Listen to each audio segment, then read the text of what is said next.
And I could be completely way off with this. It's just something I put two and two together. Do you know why he reminds me of Doug? And it's nothing to do with the undraftedness. It's to do with his route run. I'm struggling to remember, at least defensively, a second-year player improving this much from his rookie season to his second year. In terms of guys, if we are to look external, there is a guy for me, I don't know if you've got a guy, but there is a guy for me that just makes total sense. Ladies and gentlemen, Seahawks and football fans everywhere, a very warm welcome back to the We Talk Seahawks podcast. As always, we thank you for tuning in with us this week. Have we all breathed our sighs of relief yet? Are we all done? I am. I tossed and turned a little bit on Sunday night. I was quite stressed, sweating from places I didn't know I could sweat from, all that kind of stuff, because the Seahawks will forever be the Seahawks, will forever not grant me my wish of Christmas every time. I put it on my Christmas list every year. Santa, please just bring me a normal Seahawks game next year. He never does. 20-10. It was never going to be Seahawks by 40 or 50 like we all championed on the podcast, was it? The box score does show a Seahawks win, and that is all that matters record-wise and seedings-wise and all that kind of stuff. But it was far from straightforward. It was far tougher than the Seahawks needed it to be. But hey, that is our Seattle Seahawks. This is what we signed up for. We all know this. But joining me tonight, as always, is my right-hand man, Pez. How are you doing, mate? I'm good. Good. I'm good. A win's a win. I rewatched a game, like I said to you before you started recording. And because I was away for the night with my wife, so a couple of beers, not so much clarity on everything. So I rewatched the game. And I'm not as frustrated overall as the scoreline would predict. There's one glaring issue for me at this moment in time. But overall, yeah, I've kind of tempered my overall frustration in the game and just gone, we got the win. We got bigger situations coming up. There's no point dwelling on it. No point hanging around with it. But we are going to tonight. We're going to talk about it. So I'm excited. Yeah, we're going to get into it. It's an interesting game to dive into. Obviously, Mitch can't be with us tonight, but he will be with us for Rookie Watch and our fantasy segment later in the week. But we've got some interesting talking points tonight. Are we more good teams win ugly or teams don't let that game get ugly camp? Is it time to get serious about Jake Bobo, and what does his emergence spell for Eskridge and Young potentially? JSN finally gets his breakout game, and all of us breathe another sigh of relief over that. Potential moves we might have to make or could make to replace Nwosu as he looks to be heading for season-ending surgery. And what Boye Mafe is doing, is it not being hyped up enough in the general NFL world? Seahawks fans, I know we hype him up pretty much all the time this season, but is his work going unnoticed by the rest of the NFL? Is he not a sexy enough name yet for the rest of the NFL world to be talking about him? Interesting little discussion on that, because his spoiler alert, his sack numbers is quite impressive if he continues the way he's going, but we'll get into that later on. But we'll start with the offense, as we always do. 318 total yards of offense, 203 passing yards, 115 rushing yards, 5.5 yards per play average. Very good on third down efficiency, 7 for 13, which is much better than we've been showing in previous games. Obviously didn't have a fourth down situation. 58 total plays for the Seahawks, 63 for the Cardinals, which is interesting. 2 sacks allowed by the Seahawks compared to the Cardinals 4. We punted 3 times, the Cardinals punted 5 times. 5 penalties for 32 yards, so a bit of a better day on penalties, even though 5 penalties still isn't great, but 5, it's better than the 7 and 8s and 9s that we've been putting up. The 2 fumbles and an interception throws, that's 3 turnovers. Obviously a very hot topic coming out of the game, and the Seahawks just squeaking the time of possession, 30 minutes 32 seconds to 29 minutes and 28 of the Cardinals. We'll start with the main man, Geno Smith, because it's where our offense starts all the time. As always, we have to start with Geno. 18 for 24, 219 yards passing, 2 touchdowns, and the interception. Again, another week where Geno posts an interesting kind of school of thought surrounding him. What we thinking, Pez? I was just about to say I'm going to hijack your normal speaker, because I've been pondering over this, and as many of our regular listeners will know, I like to look at things from outside of the box a little bit. Sometimes they're just completely out there. Sometimes there's a bit of sense with them. But this one, it intrigued me as I rewatched the game, listened to a couple of podcasts, got their opinions, and a few things started standing out for me. Was what, and it all ties around Geno, because like I said when I first started speaking, was there's a one glaring issue with this team at the moment, and for me it's Geno Smith. I know it's everyone's bag, but I'm not in the camp of let's bench him. Like I said last week, people need to temper their let's bench him and get Drew in camp, because I think people have forgot what a Drew Lock game truly looks like. He may have been with the team for a long time, and you may think, oh, Pete will be able to do miracle things for him. But just look at the slate down the line. Remember how he struggles. It sounds like a recipe for disaster. Now, with that being said, I do have a big issue with Geno. But it's not just goldfish memory, what you see, react. Mine's a little bit bigger than that. Mine goes all the way back to when he first came in the league. So it's more my thoughts, and I want to hear your opinion on if I'm talking absolute nonsense or I might be onto something with Geno. But I'll start with Pete. Now, what's Pete all about? Ball security. Don't do anything daft. Look after the football. This defense is starting to put stats and numbers together from times gone by, what we're all very familiar with. Rewind back to that time when you had a young Russell Wilson, the one where the defense did everything for him. Well, what will Russ do in the Geno interception situations in the last 2 weeks? Granted, he can throw a good interception, but 90% of the time, if nothing was on, he'd throw the ball away, take the 3 points, because it's all about the ball. It's all about gaining points. This game, that's all it required. The Bengals game, that's all it required. The 2 fuck-ups in the red zone would have won us the game if he just didn't, he didn't do stupid bonehead stuff, right? So there's a couple of questions here for you. So you got to track them, James. You know what I'm like. Oh, this is a rabbit hole and beauty of it. So my first one is,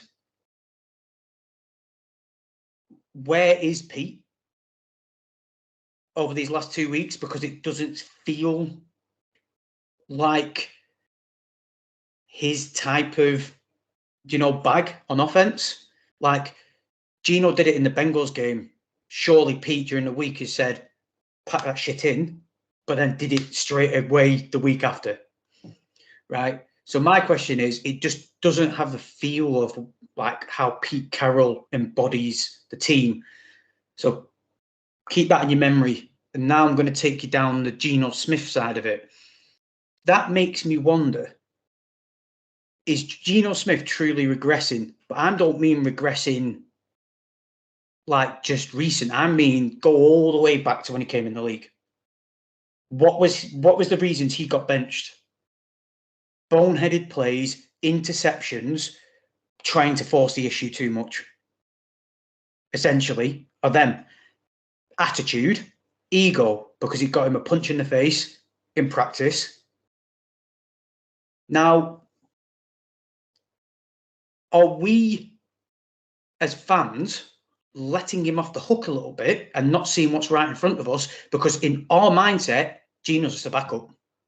Geno isn't the franchise guy of this thing. If he can take us to an NFC Championship or a Super Bowl, oh, great, well done, Geno. But I don't think there's a fan out there, even from last year, even going into this year, whether you were a truther or not, no one expected him to do what he did. No one's still wanting him now, essentially. No offense to Geno, but they're not. They're looking at next year's draft. Should we get a quarterback? Where's Drew Lock? The story, the narratives keep on going on. But with that in mind, are we not just seeing what's staring us in the face? Because something I pick up on with Geno is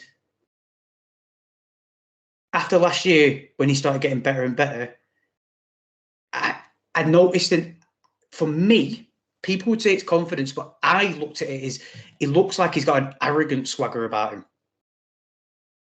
And I'm pretty sure when he first came in the league, they were his issues. His arrogance, yeah, it's all good to back yourself, but not when you keep fucking up. Last week, JSN, it wasn't open. No. You can watch it in every different angle you want. He was never open. It was never going to happen. But he did it anyway. Is that Geno just trying to score points? Or is that Geno trying to be the hero? Is that Geno trying to, that little voice in his head, because he just tells us he's a team guy. He talks like a team guy. Put it on me. It's my fault. Blah, blah, blah, blah, blah. But secretly, that ego he had when he came into the league, is it not just still there in his head? He's just matured, so he knows how to present himself better than he did back in the day. Because his interceptions in the last couple of weeks tell me he's not thinking about just getting the points. He's thinking about the points he can score. He's thinking about himself. I'm being overly critical here, because when you're in the situation you're in and it's not open, throw the fucking ball away and get 3 points. No, instead, he forced the issue. To finish it off, it's interesting. Also, what I noticed, all his interceptions came throwing it either to JSN or Jake Bobo. Does he throw an interception if it's Tyler or DK? So I'm going to kind of contradict myself, but only in the opency of my thinking. Welcome to my mind, everyone. Is if it was DK or Tyler, did he get intercepted? Because he knows he has that connection with them. Is it just a case that every time he's been picked, it's been conveniently been with the rookies? Or are we starting to see him regress to the Geno Smith that first came into the league? And I don't put that on because he can't do it. I put that down to because of his actual egotistical arrogance of being overconfident in himself and wanting to be the number one guy, because he doesn't have that many years left in the league. A lot to unpack there. I'm going to try and work my way through what you've said to my best of my ability, Pez. In terms of where is Pete Carroll, to answer your first kind of thing, I think Pete Carroll isn't kind of, how do I say it, getting involved or throwing the reins on him a little bit, because I think he has confidence in him, and he has a lot of confidence in him from what he showed last season. I mean, 30 touchdowns to 11 interceptions last season. He had something like a 100.9 passer rating, a 3-to-1 touchdown to interception ratio from last season, a franchise record in passing yards and passing touchdowns in a single season. He's got confidence in him. So I don't think, 6 weeks into a season, of 6 games into a season, with us being 4-2 and with what Geno put on last season, I don't think Pete would say he doesn't have enough kind of excuses to get involved with him yet, because Geno hasn't played so atrociously that, we haven't got a losing record. We're not below 500. We are winning games and we are still playing fairly well. So I don't think he feels like he's got enough kind of excuses yet to warrant him kind of getting involved with Geno. But I will play a clip and I will edit in this clip from Pete Carroll's press conference after the game because it's an interesting one into the podcast now. Do Geno's turnovers concern you at all? I mean, just there's been a couple. Yeah, and it's something that we've been talking about. You know, he got on the sprint. He's outside the pocket, and it didn't happen on rhythm, so it went to a late rhythm, and he took a shot trying to squeeze one in there, and that he knows. We saw him do that in camp a few times. And it's something that's topical, and he's sick about it. He just should have eaten the football or run with the ball right there. That's what the options are, and he tried to squeeze one in. We went quick on the snap, and we didn't handle it right. So, other than that, and that is basically he's saying that the pick that Geno threw in this game, rolling out to the left, he's basically was quite frustrated. Can't tell if he was frustrated with Geno or was frustrated more with themselves that they allowed him to do that. He says that's a historical error that Geno makes when he rolls out to his left and forces that throw. He kind of says he's done it in camp, he does it in training. That's a historical kind of situation that when Geno's rolling out to the left and putting a ball to where he's trying to put it, it seems like it's a bit of a trait for him to underthrow those kind of balls. So it kind of sounded like he was half frustrated with Geno and half frustrated with themselves that they put him in that position to make that mistake. So to that point, yeah, I don't think they've got enough kind of excuses yet to get involved with Geno, try and sort of say, listen, you need to book your ideas up yet. What the facts are is he's got 7 touchdowns to 4 interceptions, which is not amazing. He's 10th in QBR in the NFL of 61.3, which is, 10th is okay, but it's not elite. His QBR so far through this season is 61.3. He finished last season with a 62.8 QBR, so he's slightly down on his QBR. And obviously last season was 100.9 passer rating. So far this season, he's on a 93.6 passer rating. So slightly down on both QBR and passer rating through the early parts of the season. Also, his completion percentage is down from 69.8 last season to 68.6 so far this season. But, there have been some mitigating, so obviously there's been the all-line situation, sort of, working JSN and all that. So you can maybe litigate for some of those kind of things. Whether he's regressing and the ego thing, that's really hard to kind of pinpoint and say it is, because I look at Geno now and the way he talks after a pre-game press conference, the way he takes responsibility. I think, you know what, that is a great kind of leader. He speaks really well. He takes responsibility for his errors. And he speaks really, really well.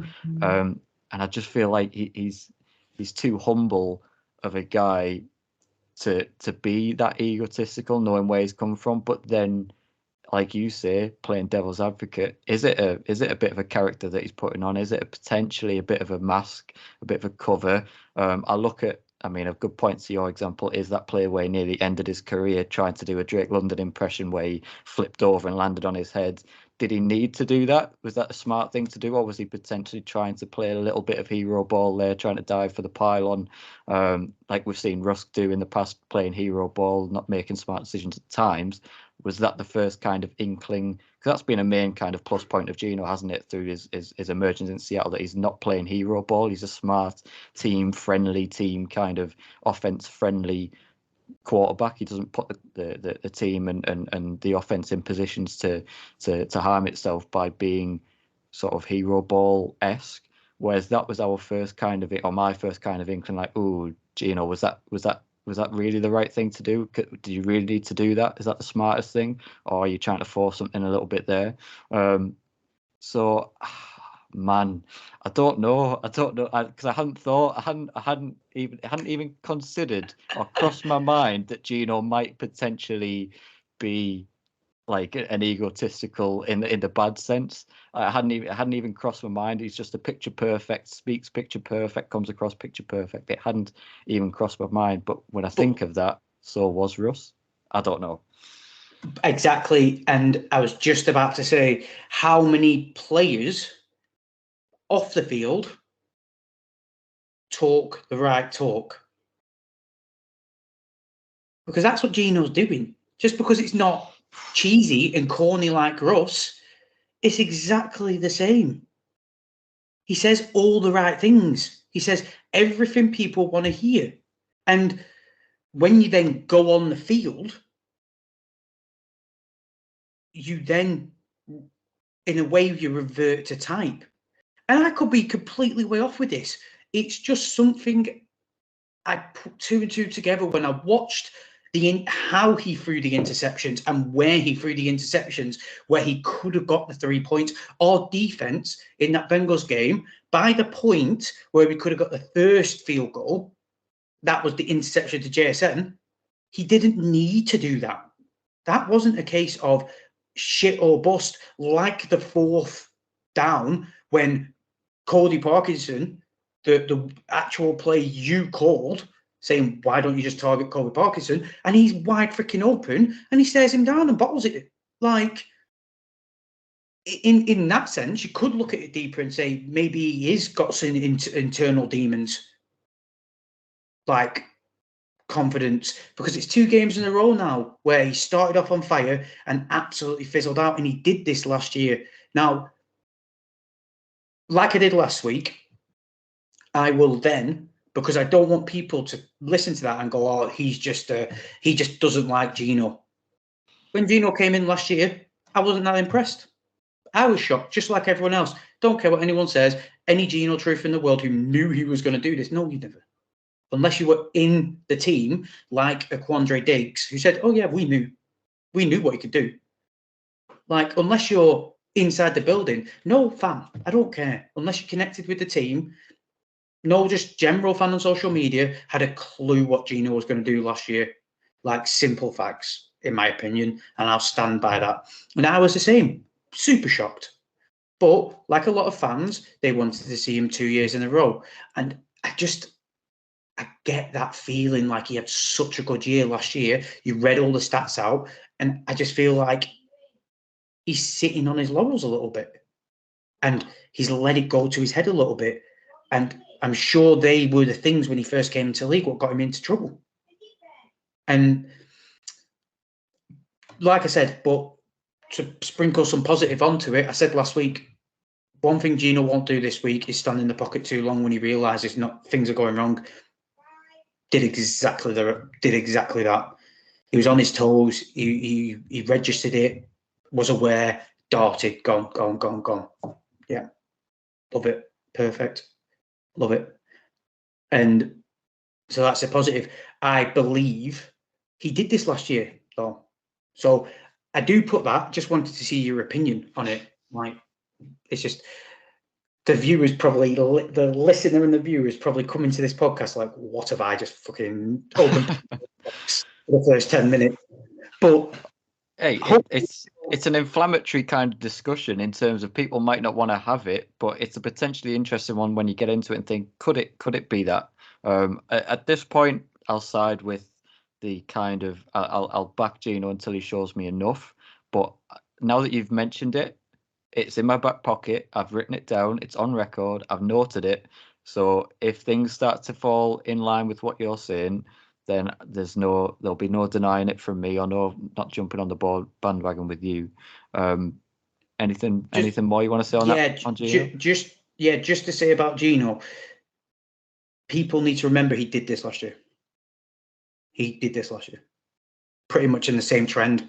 If anything, it might actually be better. A bit like the defense, because it's happened earlier than it did last year.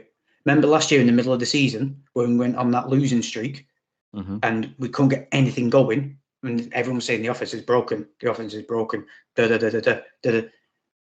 It's happening again, just earlier. Is that a good thing? Because iron that shit out over these next couple of games. The defense is clicking. Lean on the defense. But I will back Geno. Even though I have said that, because like I said, I don't want people to think I'm just a Geno hater. Like I said at the very start, the Drew Lock experience will not be pretty. But I truly believe, like I said last week, he will iron it out. I said something as well there, what I think could be the issue. All his interceptions came with the rookies. I think even though this game just gone might have looked ugly, I think it might have been the best thing for Geno, because he clearly struggling with confidence. He was struggling with the connection with JSN. Maybe not so much Bobo, because Bobo, we'll get onto him, but he's just an absolute gem. But I think he clearly was struggling with the connection with JSN. And I think this is the best game for JSN and for Geno, because you hear it all the time. It's about timing. It's about rhythm. It's about the touch on the ball, how players like different touches, feel, throws, arc, everything. It must be so hard. So I'm not writing Geno off. I do genuinely believe he'll bounce back in a really strong way. And like you said, he has a defense who's just lights out at the moment to lean on until he irons his shit out. Yeah, totally. And like I say, I think it is still worth noting that, Seattle had a backup centre out there, right guard, left tackle, playing at right tackle, missing a key running back 2 weapon. It isn't the situations, and the weather forecast hasn't been ideal for Geno Smith in Seattle so far through this season. So I think let's at least see what he does when Abe Lucas comes back. If we want to play Jason Peters this week and see how that fucking looks, then we'll start to judge him more kind of interestingly off that. I think that Jason Peters will come eventually. I think just because of his age and he's been out of the league for so long, I think they want to, bed him in slowly, get him up to fitness slowly. Be a big fucking bed. Jesus Christ. Jason, sorry. Do you know what? We're not going to get onto Jason Peters because he's probably just there for the young guys. Just like one of them stupid signings, what's a coaching role. But you made a good point. And you know what's funny? Everyone says like the left tackle is the most important job on the line. Do you know our line? The right tackle spot's the biggest point. You notice the difference when Abe Lucas in. Yeah. If you took the time and deep dived into last year to this year, when Abe was there and Abe wasn't there, I could guarantee he is the biggest factor. And I pretty much put my hat on it that when he comes back in that team, that offense will be like overnight, boom, done. And that will show how important he is over, say, Charles Cross. But also another thing, you did mention the O-line. Anyone who listens to this who's a Drew Lock guy, if that O-line doesn't sort themselves out over these next 2 weeks, you might get Drew Lock sooner than you actually think. Because when Myles Garrett comes to Lumen Field and the Ravens have finished with Geno, if that O-line does not switch on these next 2 games, I'll call it right now that Geno will not be standing by a 3rd game. They'll snap him in half. Myles Garrett, if Charles Cross is going to earn all his first round money for this season, because if he isn't switched on, Geno's going to die this next game. Yeah, it's because that guy is lights out, best defensive player in the league. Yeah, it's a massive stretch coming up for this offensive line in terms of some of the pass rushes that they're going to be going against. It could be a Halloween horror story, but we hope it won't be. What isn't a Halloween horror story? It's more of a Hollywood story. Jake Bobo. Is it about time we get really serious about Jake Bobo? And I mean that in the best way possible, by the way. I don't mean he's getting a telling off. Because so far, and rightly so, it's a bit of a comical thing. Again, I mean that in the best way possible. He's called Bobo for start, which is just brilliant. Undrafted, the slowest 40 time in wide receiver fucking history, and all of a sudden he's actually a bit of a star and he's a great character, and we've unearthed potentially a real hidden gem. But is it time we start to really have more serious conversations about Jake Bobo and say, listen, forget the funny stuff, forget the comical stuff. This lad might well be pretty darn good. Because I'm getting there after that catch. I'm sorry, if that catch is made by a Jefferson, if it's made by a Jamar Chase, if it's made by ex-elite receiver that you want to name, then it's still being played on NFL Network. And to be fair, Bobo's might still be, but it would be the talk of the NFL world. Good Morning Football. It'll be everywhere. It'd be all over. Tyreek Hill, plastered. Waddle. All these guys would be plastered everywhere. That is a good toe tap in the corner catch, as the Lockett's was against the Rams. It's in that echelon. It's absolutely an elite catch and process of a catch. I'm getting to the point where I'm ready to kind of say, do you know what? Let's have some serious conversations about Jake Bobo, because he's potentially a very good, not saying a Doug Baldwin, by the way, it's an easy comparison to make. It's the person I think of straight away. It is, but even if he's like a Jermaine Kearse, another undrafted free agent receiver that we had, even if if we've got another one of them, it's such a great weapon in our offense. Do you know why he reminds me of Doug? And it's nothing to do with the undraftedness. It's to do with his route running. Okay. He's just a tall, I'm not going to put my hat on him because he's not had enough, repetitive playing time to put him on a tier of Doug Baldwin. But his route running just reminds me of Doug Baldwin. It's the first person I think of every single time. And I was already there on Bobo solely because he knows his role. He's older. He's 25. He will do anything for this team. And like he said in his post-game interview, his role when all the wide receivers are there is essentially lead block. And he loves doing it. And he is excellent at it. And that covers, it covers up so much how freaking good he is. That touchdown, if I were NFL teams coming to play us, watch that and go, okay, contested high ball in the end zone, we've got to respect him a little bit more. If I was an NFL team coming to play us, I'd watch that third down conversion when he literally destroyed his man on the line. I'm sick of it. I'm sick of the 40 time. I'm sick of talking about his 40 time. I'm sick of that shite, because just put that on repeat, because he did it all through preseason. Everyone's like, oh, well, they're backups, they're twos, they're threes. He just did it in an NFL, a full competitive NFL game, and he destroyed his man off the line. The guy had no chance on him, and he was effortless. If I was an NFL team and I was looking at us and looking at the Cardinals, if I was the Browns, and thought to myself, let's hope he doesn't have more snaps than he did last week. And then if he didn't, I'd be rubbing my hands together, because he brings something completely different to this team. Love JSN. Love JSN, but with Bobo's height and his route running ability, he could be so much more dangerous. So much more dangerous in this offense.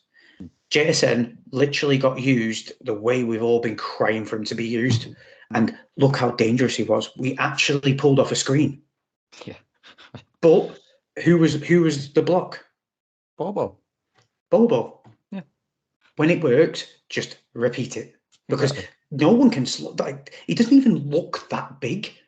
No, on the TV, and he's a unit of a man. No one can stop him. No one can get him down. He wins all his battles. With Jason pulling off screens, he's getting the dump offs. He's getting the short yardage stuff. This is how you use him.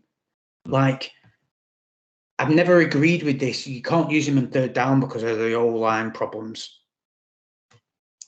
Well, if it's short, quick release stuff, don't fucking matter. Geno's probably one of the best out there. Drop back, 1-2, boom. 1-2, boom. In stride, that's JSN in stride, doing what he does best. And we saw it in this game. And like I said before, it's going to be the best thing for us. Now, the rumours are DK's actually got cracked ribs or broken ribs. It'd be very interesting to see if they actually just, after this last game with Bobo and JSN doing their thing, it'd be interesting to see if they just rest him for another week, because personally, that defense is really good on the Browns, but we just watched Gardner Minshew put up 38 points on him. It's interesting because I think when I look at this Browns defense as a little bit of a preview, you're saying that it is very good. The back end's very good. The secondary, we know all about that. Del Pitt, Ward, we know all about them. And the front seven, the D line especially is excellent. But those linebackers aren't great, in my opinion, for the Browns. That's their weak point. And I look They get destroyed by the slot. Exactly, and I look at Bobo, I look at Jason, at those those across the those crossing routes, slants, all that kind of stuff. That for me is Bobo's and JSN's bread and butter, really, getting them on those quick stuff. And just to throw someone in there, a guy we love, whilst we're just kind of, because again, it's like the offense is the vocal point. Like last week, we don't want to sound like a broken record, but it is like we'll get onto the defense, individual guys, but it's like, what can you talk about? They're just that good. But like our guy who we've loved ever since he come here, Colin Parkinson. Yeah. It's about time. He got a couple of plays in this last game and he caught them wide open, just to get them yardage. Get him. You got Disley doing absolutely F all, earning loads of money. Colby or Noah Fant, put them fuckers in the slot as well. Mix it up, confuse them a little bit, get them the tight end in the slot, just dissecting the middle of the field. Geno is actually really good at doing that. And I'm not saying he is, obviously, by any stretch of the imagination, a Travis Kelce, but if you were to watch the Chiefs, and as we all do, Travis Kelce doesn't do anything amazingly spectacular in terms of play calling. It's just over the middle, he gets open, and Mahomes gets him the ball. But you don't see him making unbelievable catches because he's just that good of a Hall of Fame tight end. He's just super good at route running and super good at just finding the space, the soft spot in that coverage. Again, round about the linebackers on those 10, 15-yard throws across the middle, and it's bread and butter. And I look at Parkinson, I go, do you know, at the tight end position, you don't have to be this spectacular. Like say, look at Kelly, you don't have to make these spectacular catches. You don't have to be this spectacular athlete or anything like that you see from the amazing wide receivers that we have in the NFL. If you just get across the middle of the field as a 6'7", 6'8", whatever he is, ridiculous sized tight end with hands of absolute solid gold coming out of Stanford, didn't drop a pass coming out of college, hasn't really dropped a pass for the Seahawks that I can remember. I mean, he will have done one or two, but he seems to reel in most of his catches. He's a reliable pass catcher. Just get him working across the middle of the field. Who can match up with him? If he has a bit of space and if it gets open in the NFL and you can get him open, you cannot match with him. I don't care who you put out there. There's no other 6'7" linebacker. There's no other 6'7" corner. You just can't match up with that kind of guy. And it's the same with Kelce. It's not because he is a very good tight end, obviously, but it's just the matchup difference. He's so impossible to match up with. You've got someone like Parkinson. Not everybody has a 6'7" tight end at their disposal. We have one, and it also happens that he's exceptional at catching passes. Fucking let's get him fucking used, like you're saying, against this Browns linebackers group, against any linebacker group, but especially a poor one. That is their weak spot on that defense. Get him there. The crazy thing about it as well is Waldron used to be a tight ends coach. He loves the tight ends. Everyone who came when he came in was like, the tight end usage is going to go through the roof. Oh. And we've got one of the biggest tight ends in the league, and they can't use him. I remember I think it's like his first year in the league. I follow the tight end university, what Kittle and Kelce set up. Mm-hmm. And he went to that, and they spoke about how they were surprised with how good he was as an all-rounder. And that's coming from the elite tight ends currently in the league, and then Greg Olsen, who was one of the elite tight ends, So people like that are saying that, and then you got Waldron, who's like a tight ends guy, and you're like. But one thing I'm going to hold my breath on is the last two games he has started getting the looks. Mm-hmm. The missed fourth down where he was wide open, did his man. Like, just unleash him. Because he got three of his man, like, easy money for that fourth down. Geno should have just released it. And then last week, when he got that catch down the sideline, he beat his man then as well. Like, just let's go. Let's get him involved. Oh yeah, totally. It just seems a complete waste for me to have that unique of a player there at receiver and not get him more involved.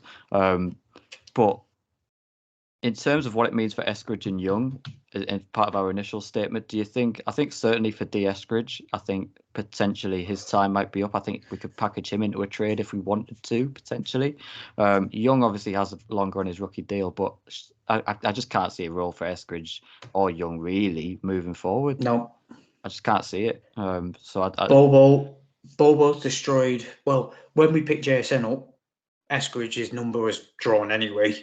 They'll probably try their best to keep him on special teams as a returner of some sorts. But on a quick note with that, even though he fumbled a ball, I'm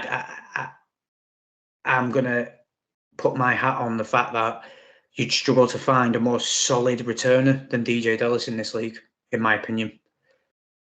Like a couple of seasons ago, very bullish on him, read the stats, read the numbers, and he had good return, average yards for returning and stuff like that. He's found himself a little role in this team. And I personally think just keep him the return guy and let him focus on that role and grow in that role. And I think he would have done that more if... Igwebuike. No, not Igwebuike. Who's on the IR who came from Georgia? McIntosh? Yeah, if McIntosh didn't get injured, that would have freed DJ up to just solely be a specialist return guy, in my opinion. Interesting, because McIntosh is potentially coming back this week, according to Pete. Is he? Apparently so. Oh, fucking hell, but Pete told us that Abe Lucas wasn't injured. He did. So, as always, take with a pinch of salt with him. But sorry, back onto the original point with D. Yeah, D's number was drawn when JSN was done. Maybe they might try rotation in the return game. DJ Dallas, for me personally, solid. Just fuck him off, get rid of him. He's useless. Derek Young, unfortunately for him, never had a chance. But Jake Bobo's here now. He is a speedster. They'll keep him around because of that speed. He's the DK mold. So if DK say his injury is worse than what it is, then he is probably going to fill the DK play package because they're so similar. So personally, Derek, I keep him around. He don't cost much. Not going to cost much. Never is going to cost much. But he can fit the system as cover for DK. Before we leave the offense, I was going to kind of say, obviously, a shout out to Ken Walker for being the exceptional player that he is week in, week out. Again, ridiculous.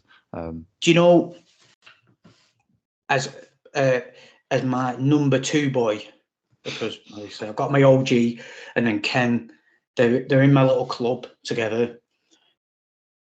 For me personally, that was his best game I've ever seen him play as a Seahawk. And do you know why? Because one thing that everyone's kicked off about Ken about is he can't get the hard yards. He's either breaking out a big run or behind the line of scrimmage losing yards. He got 105 rushing yards today by hard fucking graft, by hard work. No Charbonnet, had to do it all by himself. And he grinded them out. He may have not got the touchdown. He may not have done any of them sexy things people like to see, but all anyone's discredited him for was being able to just essentially do his assignment. Yeah. And he did that, and he did it in a way. I think it was the commentary who mentioned it, said he got his yards today in a way like Marshawn Lynch got his yards. Yeah. In a game like that, because I said it to you before we came on air, I rewatched that game, all credit to the Cardinals. I don't think our fan base is giving them enough credit on defense with the O-line issues, but their defense was flying around the gaff. They were just as fast and ferocious as us a lot of the time. Like, granted, the O-line wasn't doing that good, so it kind of gave them the effort. But it wasn't like Ken would get 3 yards and it was about 10 heads on him, 10 people jumping on him physically. He had nowhere to go a lot of the time, but still managed to break out some nice runs. But it wasn't the home hitters. It was get the first down, methodical. That's what everyone wanted to see. So for me personally, it's the best game I've watched him play. It's an interesting point that, like, say, when you look at his stat line of 26 carries, 105 yards, and just a 4 average per run, that's low for Ken, that average, but that fits into what you're saying in the sense that those 4 yards per carry are all harder. It's not, we've seen Ken have 5, 6 average yards per carry, games in the past. That's kind of where he normally is. 4 is low for Ken, and 26 is ridiculously high. That's a proper workhorse back stat line, that game that he's had. So and like you say, it's just another string to add to his bow to say, yeah, if you want me to do that in a game, I can carry the ball 20 plus times for you and go and get 3-4 yards per carry and churn out hard yards for you. So I was really impressed with Ken in that respect too. But we've got to get to the defense, so I'm going to go there. Normally, the fun bit. The fun bit. Now, everyone, and rightly so, is raving about Devon Witherspoon. Of course they are. I am. You are. We all are. But I just want to a little change of pace this week, because I want to first start off to talk about Boye Mafe, because let me tell you something. He is pretty darn good, people. And through 5 games, he has 4 sacks. Now, yes, we played 6, but if you remember, he was inactive for 1. So with 11 more games to go, he's averaging just below that sack a game kind of average at the minute. Now, our single season, and I might be getting a little bit ahead of myself here, but this is an interesting kind of projection that he's on potentially. Our single season sack leading record is 16.5. That was set by Michael Sinclair in 1998. Second to that, we've got a 16 sack season from Jacob Green in 1983. And then you're looking at whereabout Boye Mafe's average is. And at this current rate, he's probably going to average in that region of 14.5 sacks. That's probably what his projection is if he continues on his current rate. That's maybe what we can kind of expect, that 14.5 to 15 sack range. Now that is getting really ahead of ourselves, but the fact is that is the average, that is the projection that he is on.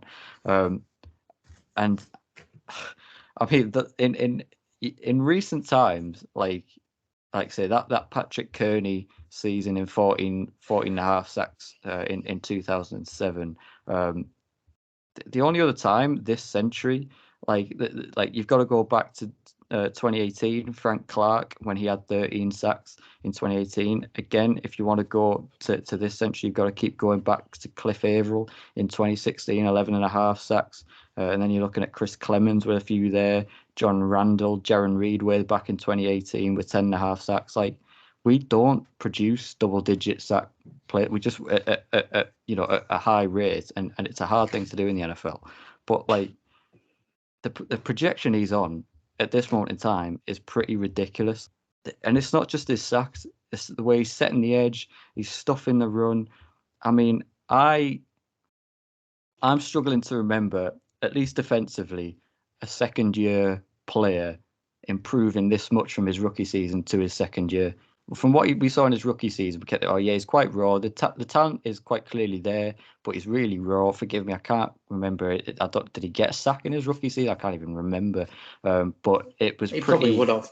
I think he might have got 1 or 2, but it was it was sparing. He was quite a raw prospect. This season, he is. I mean, this isn't an understatement, people. He is one of through his first 5 games this season in the NFL. That he is one of the best pass rushers in the NFL at this very moment in time in terms of his sack rate, his pressure rate, his pass rush win rate. He's one of the best pass rushers in the NFL. So to go from his rookie season to being just a depth guy, a rotational guy that we just saw when guys were coming in and getting gassed, to his second year as a second round pick, to all of a sudden through the first 6 weeks of the season being one of the best pass rushers in football is ridiculous to me. So I know people ask that. Just to jump in, he got 3 last year. 3. So the projection is ridiculous. The sack rate is ridiculous. There aren't many better pass rushers in the NFL at this very moment in time. And he's not even playing as a true defensive end. He's playing as an outside linebacker. It's just ridiculous. So I think Boye Mafe really needs to start being talked about more in the NFL world in general and in the Seahawks world in general. Yes, we want to talk about Devon Witherspoon. Yes, we want to talk about Jamal Adams and all these sexy corners and safeties. And they are sexy, by the way. They're all beautiful men. But Boye Mafe, I mean, let's just give him his props.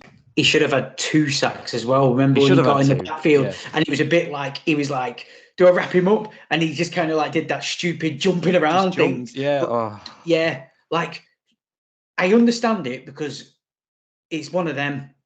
He already had the roughing the passer with the stupid chop. I know Mitch, if he was here right now, he'd be a stickler and go, well, that's the rules. Well, sorry, Mitch, it's a shite rule. It was pathetic. He even pulled all his power out. He like tapped his shoulder pad. Do you know the big pads they wear? The big plastic things to protect him. He tapped that thing and it's like, oh no. So I think he was a bit hesitant because if he went full bull rush at him and Dobbs had let the ball out, you're probably calling the roughing the passer again. So I get why he did it. So he potentially could have had 2, but you are right. Like last year, I think it was noted, sure it was him who was noted that he was really good at setting the edge. He just needed to learn and develop his pass rush. We said it a couple of episodes ago, one guy in this coaching staff that goes very underrated and very unspoken is that guy from Michigan State. And that's how, I don't know his name. He's the guy from Michigan State. I said it in the last one. I can't remember his name. TJ Watt. Could you imagine if Boy Mafe is the new TJ Watt? Is his new little gem project? Because he carries on going the way he's going. Like, but why not? What I mean, like I say, the facts are, and that what he's showing on the field isn't lying. He is one of the best pass rushers in football this season. Like you have to say it. You have to give the man his props. This is what he's showing us. So I love Boye Mafe. I think, like I said, this development from first year to second year is pretty unheralded in my opinion, from what I can remember. But do you want to talk about Devon Witherspoon now, Pez? It's not Devon Witherspoon. Behave yourself. No, I was just going to say, whilst we're on the D line, do you want to talk about Nwosu, or are we going to just have a gush fest over some more players and then? Well, how do you want to play this? Well, let's talk about Nwosu then, because he is on the D line. So let's talk about Nwosu. Obviously, he's heading towards season-ending surgery. Is it his shoulder? Is it his shoulder injury? I can't remember. Pectoral. So obviously a big loss to the Seahawks. You know, it was outstanding for his last season. So that's going to be a big miss. Now, up to now, Pete Carroll has kind of played it a little bit coy and said, because he's been the little fucking teasing devil that he always is, and says, right now, we're not looking at external help to maybe address that situation. But then he ended his sentence with yet. So he said we're not looking for help and then gone, yet. So basically that translates to me, in my opinion, that they're going to see what they've got in training camp this week. Going to see potentially what a Levi Bell looks like, what a Darrell Taylor looks like in a more 3-down role, and where he is potentially in his health, because as you say, Pez, it takes him until the second half of the season to fully get going anyway. Can we trust him to play a 3-down role yet? Which in maybe 1.5 sacks last game, probably his best game of the season so far, Darrell Taylor. Maybe we can. Maybe he's showing that, hello, I've woken up now. So maybe we can. But in terms of guys, if we are to look external, there is a guy for me, I don't know if you've got a guy, but there is a guy for me that just makes total sense. And that's Danielle Hunter from the Vikings. And what a player it would be to bring in. I mean, 102 career NFL games, 71 sacks, 379 combined tackles, multiple Pro Bowler, and crucially is out of contract at the end of the season. And the Vikings have failed to extend his contract with him this off-season. They've had talks, it hasn't worked out. So, and the Vikings obviously beat the 49ers the other night, thank you very much. But through the start of the season, it hasn't been great, potentially in selling mode. Danielle Hunter would make a total amount of sense to me. And like I say, you could potentially package in these guys like a Eskridge or someone into that, throw a first round or a second round pick at him and see if they bite at it. But that would be the one that I would look to in terms of external help. Is there anyone that you have in mind, or are you a Levi Bell truther? Like I know that you are. I do really hope, because I said it in our Discord, and I just believe.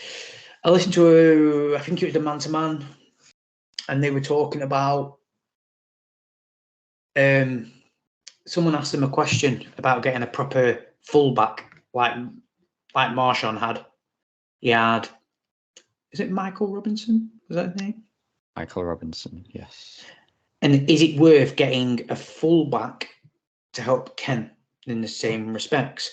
Well, for me, there's a guy on the practice squad who can play D-line and in pre-season played fullback, and it worked really well because in the red zone where we're struggling, he was lead block and we got the touchdown through that lead block.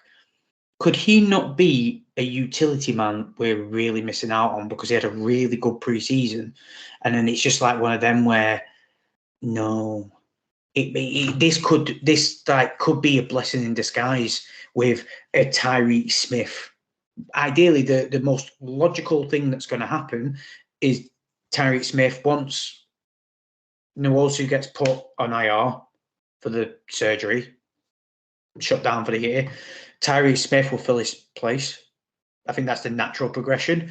And then I'd be surprised if not, but I reckon Levi Bell might be a game time elevation, and get him in the rotation, depending on the game script, see what he can do on the line. And maybe let's just have a little bit of fun with him, because if we are struggling in the red zone again, let's put him at fullback. Let's see what the versatility of this guy. Now, is it a thing that you're allowed to play D-line reps and fullback reps? Is that a possible thing? I think so, because there's that Travis Hunter at Colorado, isn't it, that plays, I know it's his college, but he plays corner and then he plays on offense, and people are saying, could he do that in the NFL? So forgive me, I'm not sure, but I think they can, in theory. I just don't know whether they could play defense and offense in the league. It'd be a lot. But... yeah, but then it wouldn't be, because you're not going to rely on him too much on the D-line, and probably not rely on him too much in his fullback. You really bring him in red zone packages. Fuck it. Don't even do that. Just bring Tyreek Smith up. You're talking about two guys who only ever preach they're always in on everything. Of course they're looking around the league. Of course they're looking and talking to the Tennessee Titans, who just literally traded away their best defensive player, because I reckon in the next couple of days, the news of Tannehill's season's done and they're going full fire sale. You do not get rid of your fucking best defensive player if something hasn't gone wrong in the background.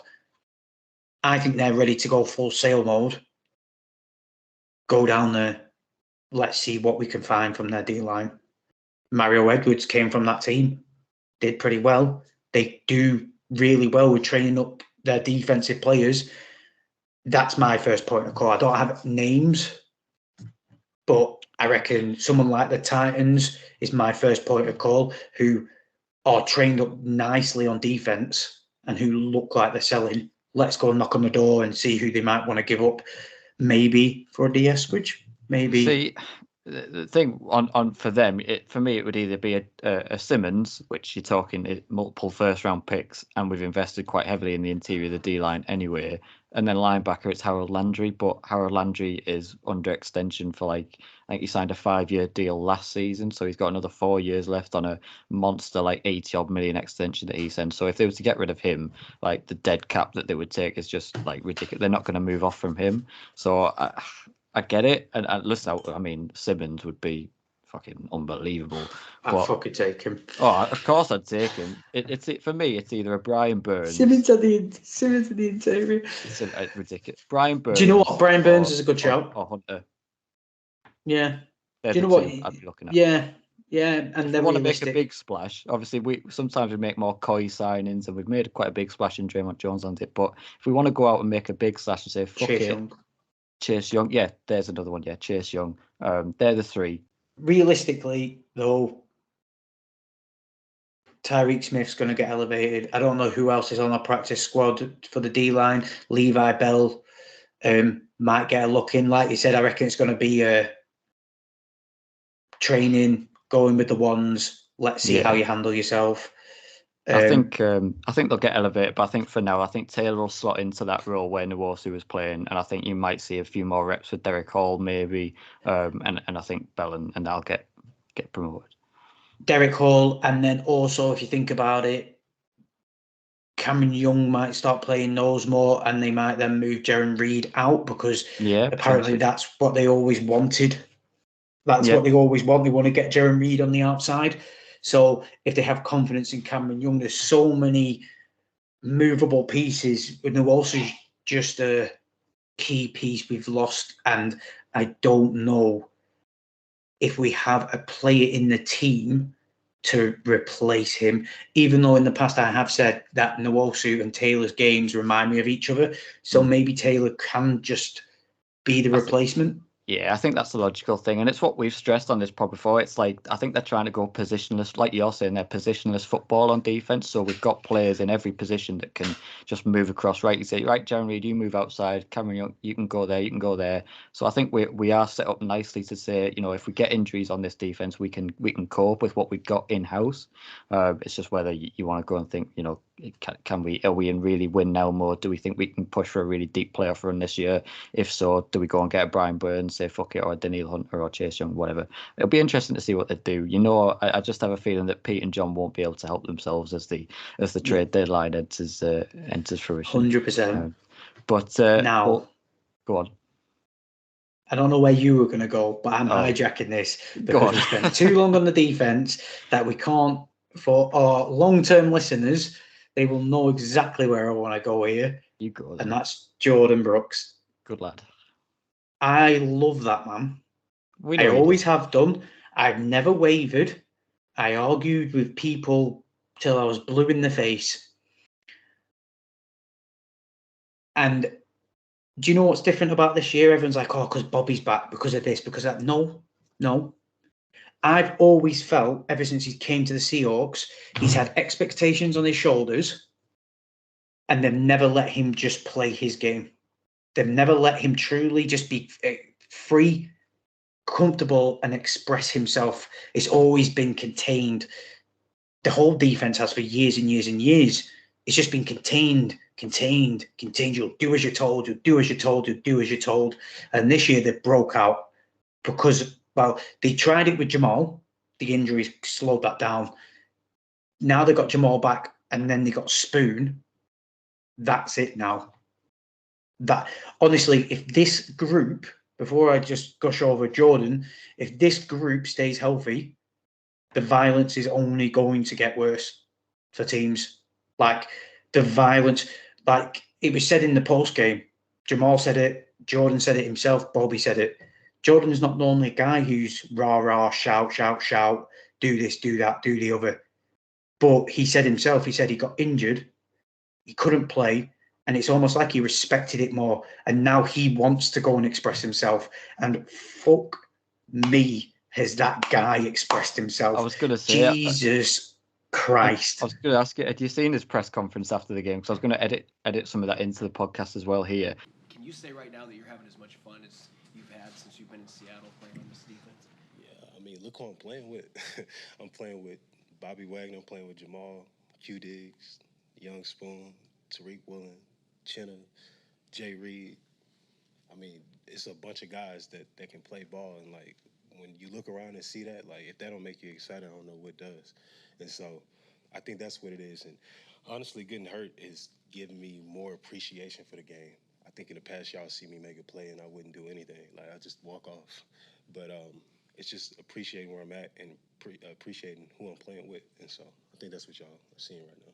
He wasn't a rah-rah guy, but then he had the injury and it got more appreciation for the game. He was talking about, are you enjoying your football more than ever? And he was like, yeah, look who I'm playing with on this defense. Like, of course I am. So I thought that was really interesting from him. Very interesting point, wasn't it? That he said, look who I'm playing with. Mm-hmm. Clearly, he wasn't feeling that defense for years. But now, this is the Jordyn Brooks I've been telling everyone who's been listening. This is the Jordyn Brooks that I was so excited about in college. The freedom, the shackles are off him now.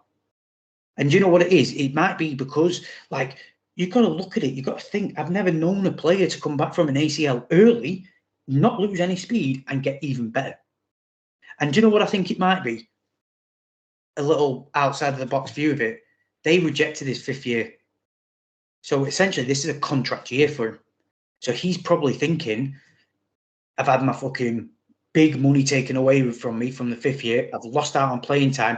I now need to prove myself. And people, because he probably hears the noise, people doubt who I am as a player.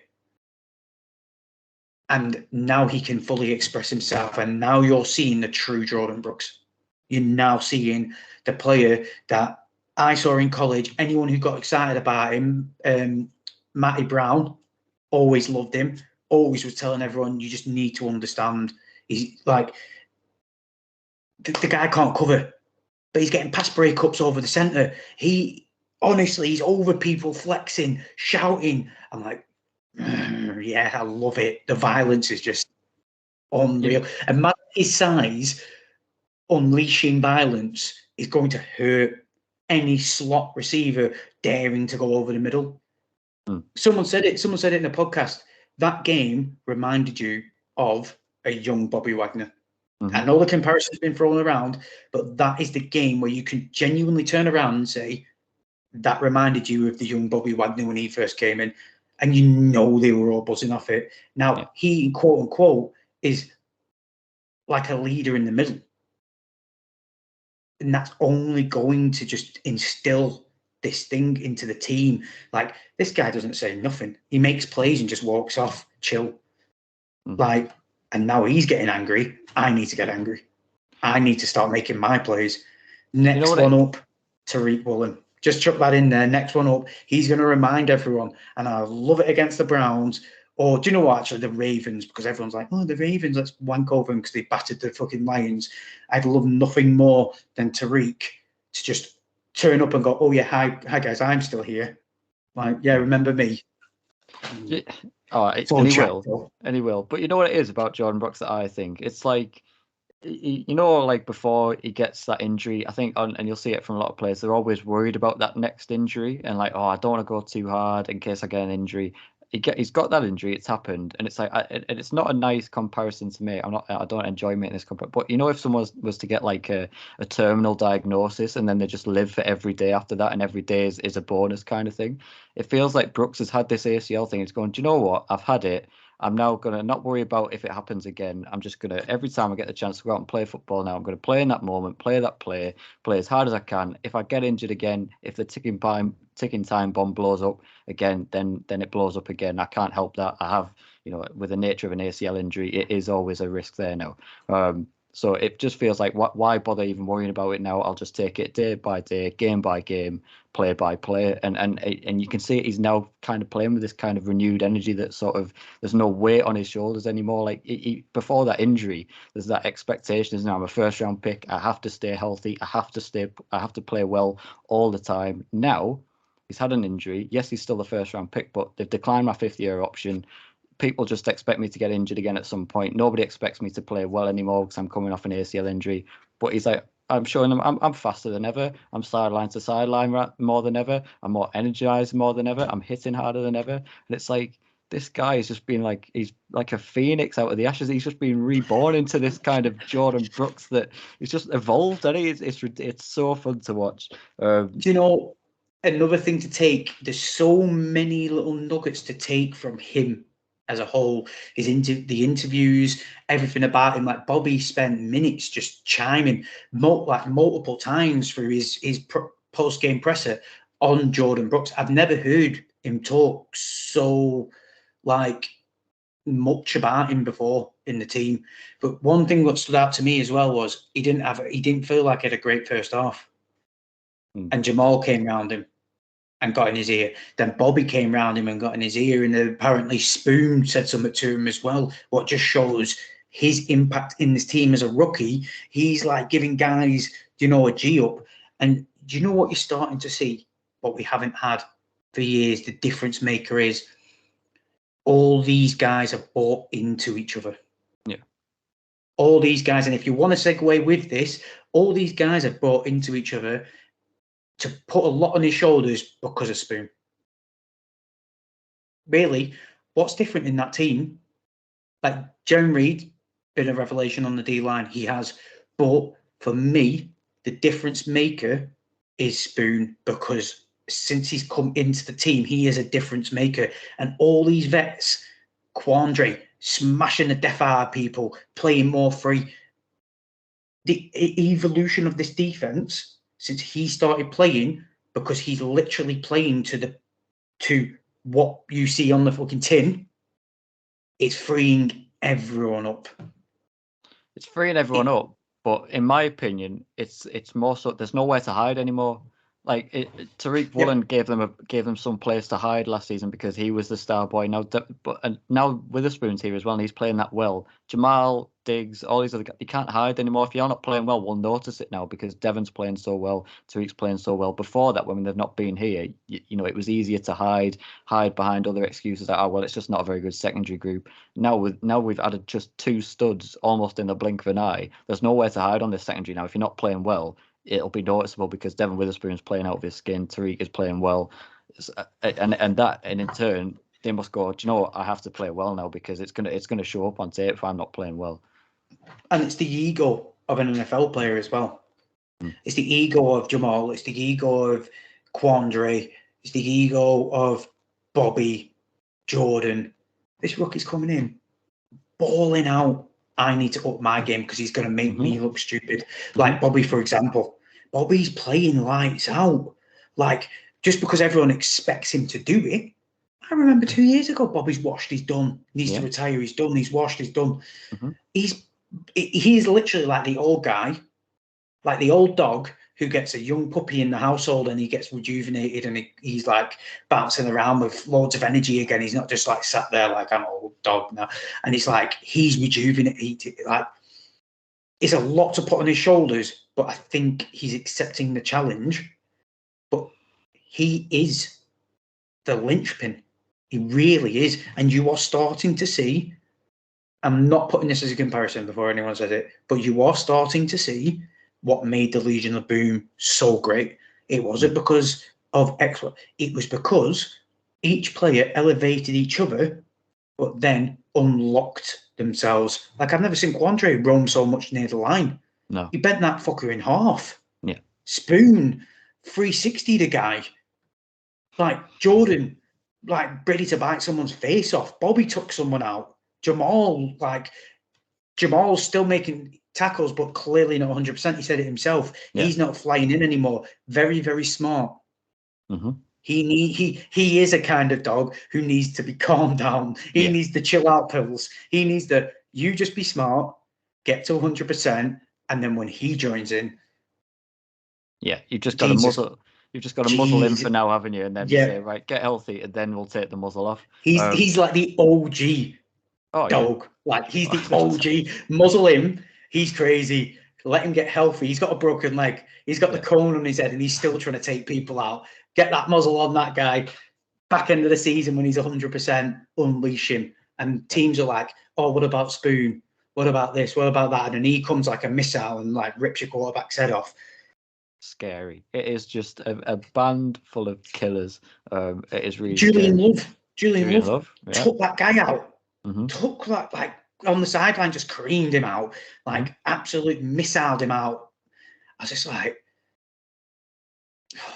there's so much energy. There's so much violence of action. Violence. Yeah, it is the statement of this defense. Violence of action, and it better not slow down because it is sensational to watch. I don't give a shit if we flame out. If Geno flames out, it all goes to rat shit on offense.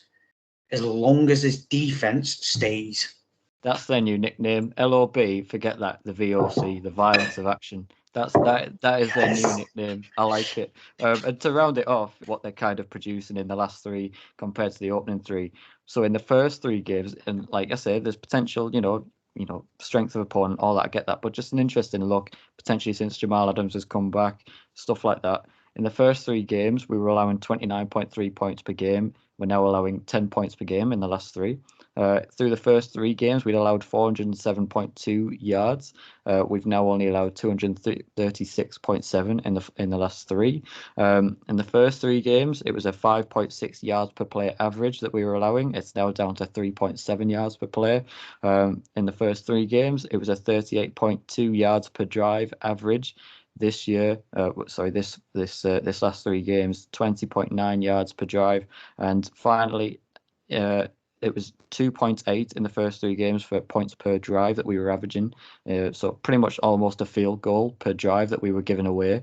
Now it's down to 0.9 points per drive. So this defense in the last 3 games, like I say, yes, you played the Cardinals, yes, they played the Giants, but they played a Bengals team that was pretty healthy. Burrow was pretty healthy, and you know, it's absolutely turned the corner with Jamal Adams coming back, with Devin Witherspoon getting better game by game. Like you said, all the guys that we mentioned there, Boye and Mafe, it's just and they're hitting form at the right time, right when we're about to go into a tougher stretch, and that's important. They're not taking a backwards kind of step there. They're just improving week on week out, and we're going to need them to keep doing it. It's going to be hard because, I mean, you know, they're playing so well as it is to ask them to keep improving, but I think they will. They'll have to do it because we're playing against some really tough teams. So we're going to learn a lot, aren't we? We're going to learn a lot in this next kind of 4 or 5 week stretch, 6 week stretch, whatever it is, where we play like the 49ers twice, Eagles, Browns, Ravens, Cowboys, Commanders. This is a really tough stretch that we're coming into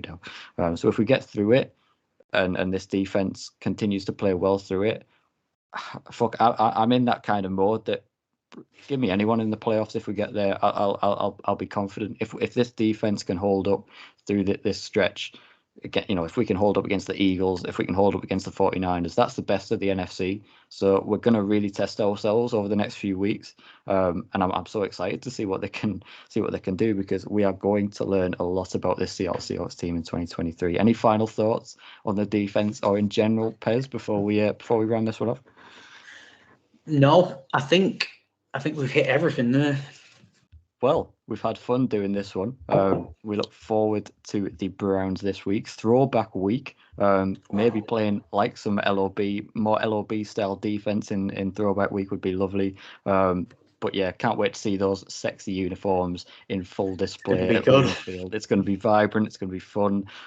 Desperate for a Tariq Woolen or Devin Witherspoon pick 6 or something in those lovely throwback uniforms. Some highlight plays. Another JSN catch for a touchdown would be lovely in a nice little throwback uni. Something. Give us something excited to warrant these uniforms coming out. But it's going to be a hell of a game. It looks like no Deshaun Watson potentially for the Browns. I think they're planning for him to go on IR, so it might be old Pajama Crisp, PJ Walker at quarterback for the Browns. So it's going to be an interesting matchup. Obviously, you know, no Nick Chubb, Jerome Ford potentially questionable going into that game. What kind of running game are they going to have potentially if he can't go? It's potentially stars lining up for a pass-heavy Browns offense that we can potentially predict and pick off. So it's going to be ugly. Everyone, don't get your hopes up. It is going to be disgusting. It's going to be a horrible. It's going to be defensive slug. I can't, after the last 2 weeks, I'm just not confident Geno's going to get himself straight. They're the number 1 defense still in DVOA. They may have given up all them points, but they're still getting stuff done. It's a horrible game for Geno to get right. But if he can get right against this team, it's bright futures ahead. Just be prepared for an absolute onslaught. But yeah. I am backing our defense over their defense. Sometimes when you start off too hot, you can start going down a little bit. We're still ascending. So I like it. And hey, they're giving me no reason to not be confident in this defense at the minute. So I will be continuously confident in these guys, these VOCs, until they prove that they're not going to be anymore, which they won't be because they'll always be this good. That's what I'm manifesting anyway. But yes, and it would just be typical Seahawks fashion that this is the game that they drop 40 on them. This slugfest. Oh yeah, no, we'll go and drop 40. But yeah, we can hope. But whatever happens, JSN has a Rose Bowl-esque game. 200, 300 yard. Fuck, Jesus Christ. Whatever happens, we'll be back to talk about it next week, as always, on the We Talk Seahawks podcast. We thank you all, as always, however you get the pod, whether it's through the airwaves or through our YouTube on the video format. However you get us, we appreciate all of you. As always, head to our socials, Twitter, X, whatever you want to call it, Instagram, TikTok, Discord. You can find the link in our pinned X, our pinned tweet games, whatever the fuck they want to call it.